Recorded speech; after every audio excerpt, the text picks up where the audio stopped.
We found some mice in the basement. Yes, we did. And that is pretty upsetting because I spent the better part of the year last year renovating the other half of the basement behind the camera here. Now the plan was always to renovate the full basement, and I decided to take a little bit of a break after that mammoth project. But in that time, we did discover that mice were getting into the basement again, and we were kind of pulling our hair out trying to figure out where they were getting in.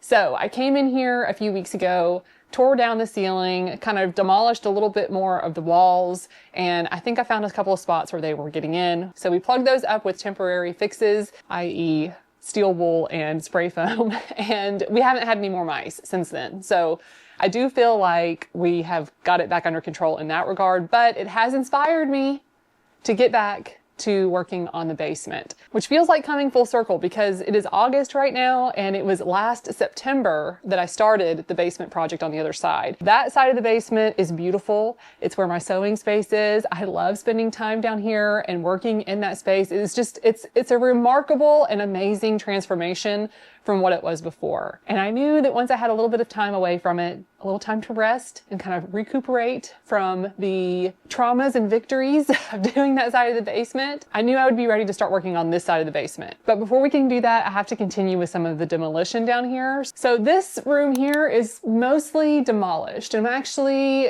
at a pretty good spot with this. And as you can see, this space is already starting to accumulate junk. We went on a big camping trip a few weeks ago, so we've got some of our camping gear in here.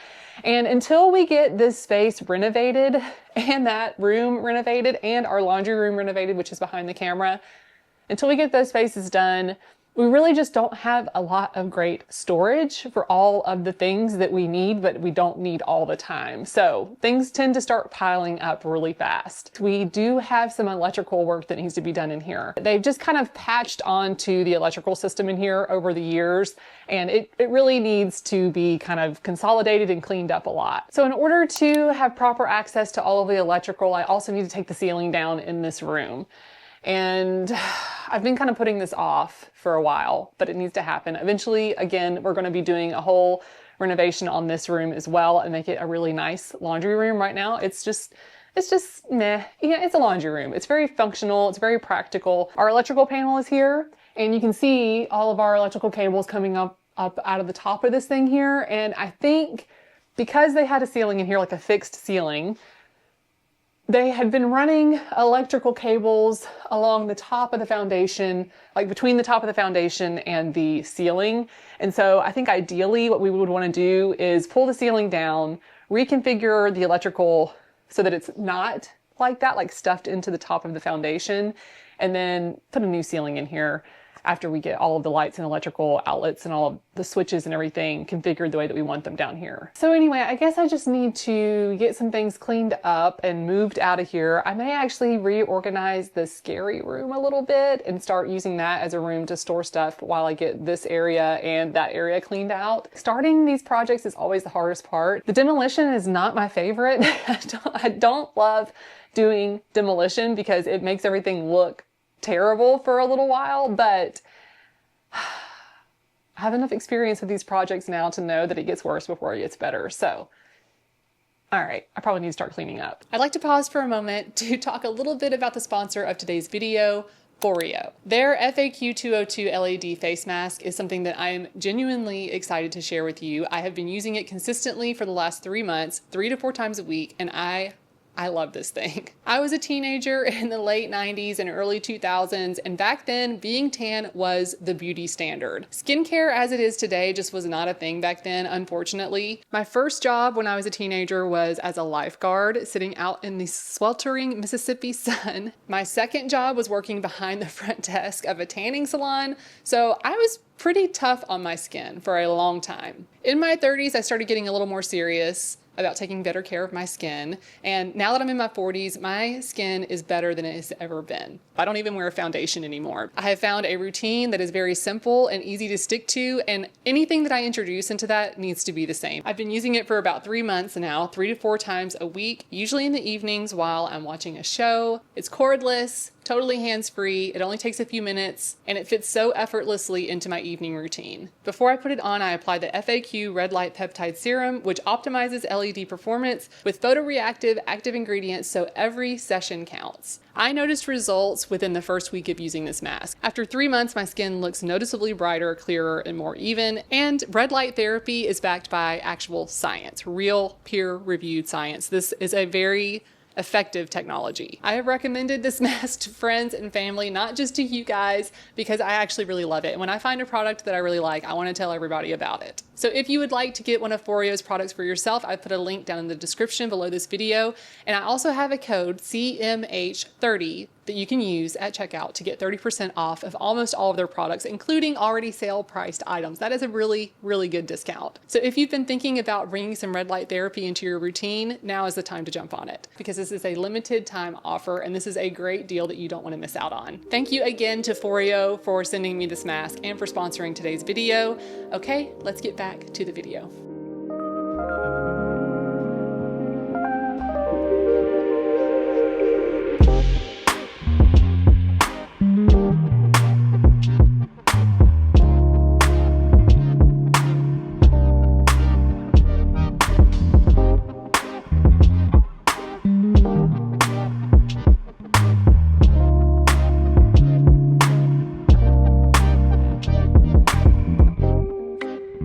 I feel like I spend so much time on this channel just cleaning up and moving things from room to room and talking about the pests and the mice that have gotten into this house, but I have to point out that we have done so much work to pest-proof this house that it's really such a huge difference from when we moved in. Because when we moved in, this basement floor would be covered in centipedes and earwigs and stink bugs and beetles, and there would be flies getting in. I mean, there were just a lot of vulnerable spots in this entire house, but especially in the basement. Even though we haven't been able to renovate every single space yet, we have made a very huge effort to seal up the house in a lot of ways. And it's actually been pretty empowering, because encountering this level of neglect and pest issues can feel really, really overwhelming and kind of defeating. But I'm here to tell you that there are so many things you can do to reclaim your space, even if you don't want to do a huge renovation on your home.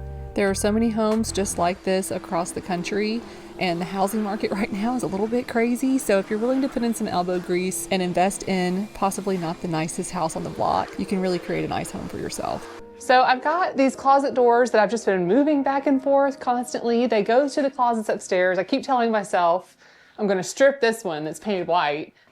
I don't know when I'm going to have time to do that. So I'm just going to clean these up and take them back upstairs, put them on the closets just to get them out of the way, because they take up so much space. But that's kind of what I'm learning through the process of doing all the renovations on this house. It's like finding a place for everything while you're renovating is one of the biggest challenges. And slowly but surely, things are starting to find their place. So anyway, they will be back on the closets until I'm ready to spruce them up or whatever I plan to do with these. I don't even know. And also it'll be nice to just have doors on the closets, because right now everything is just like open.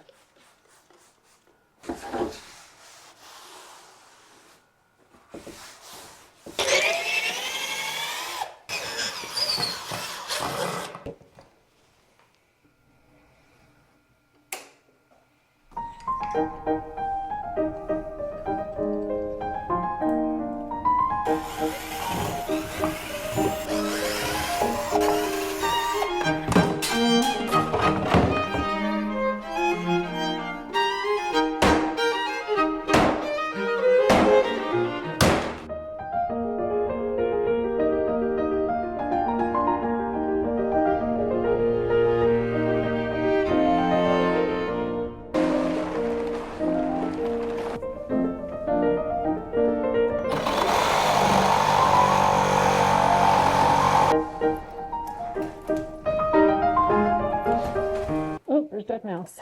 Yuckers.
is.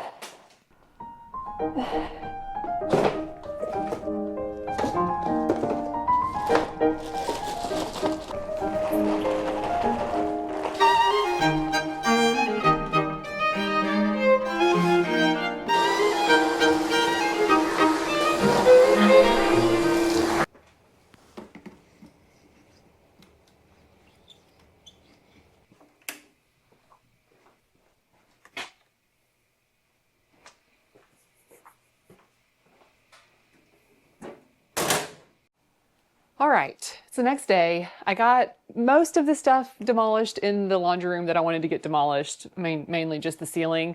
I didn't pull down all of the insulation because most of it looked like it was in decent condition, and I did not see a lot of mouse droppings on the drywall that I pulled off the ceiling, so that's great. So I'm not going to replace that insulation unless I feel like I absolutely need to, and I don't think I absolutely need to. But I did remove the insulation in the bays closest to the walls and this one bay that was like where the light fixture cable ran, mostly because I wanted to have access to the cables that ran to the light fixture because we are going to be kind of reconfiguring that slightly. And then on the two edges, I did notice some previous mouse activity. Ew.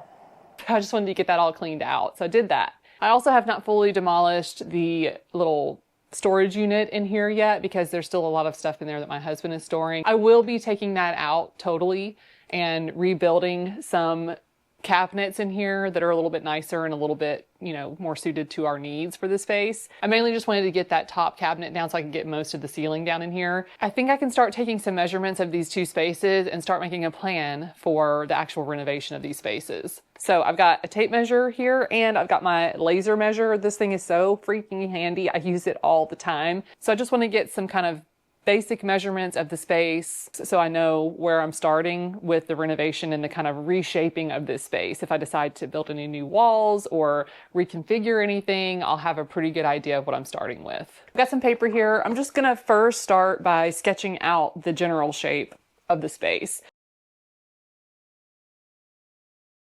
I keep discovering little weird quirky things about this house as we do these renovations, and like this is a prime example of like really shoddy work that was done in this house before we got it. So apparently this was like a junction box. I don't know if this used to be where the light was, but they just plastered right over this thing. Like that is certainly not the right way to do that. All right, now I can start getting the dimensions of the space. I'm going to use my laser measure for as many measurements as possible. This works good for getting distances between like two walls, for example, but it's not good at measuring things that don't have like a flat surface for the laser to hit. So.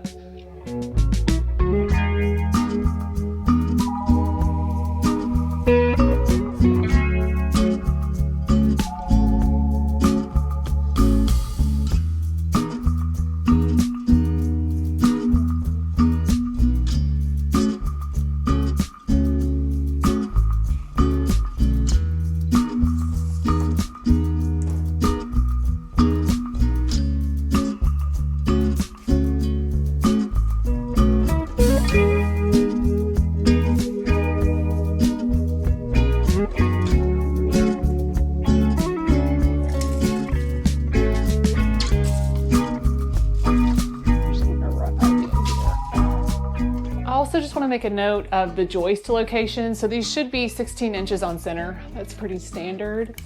It's pretty close to that.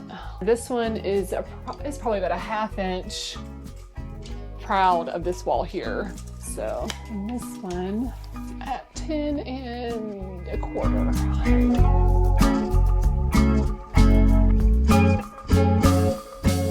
I have to be honest, almost every single time I start a new project in this house, I get a little overwhelmed. But if I just get in there and clean things up a little bit and start taking inventory of what I have and only commit to one thing at a time. So on this day, I was only committing to measuring the space and documenting all of the little nooks and crannies in here. The day before, I only committed to getting things cleaned up. So I'm kind of taking things in bite-sized pieces to make it a little bit more approachable. And I have to tell you, after I finished measuring everything, I felt so much more energized and excited about this project.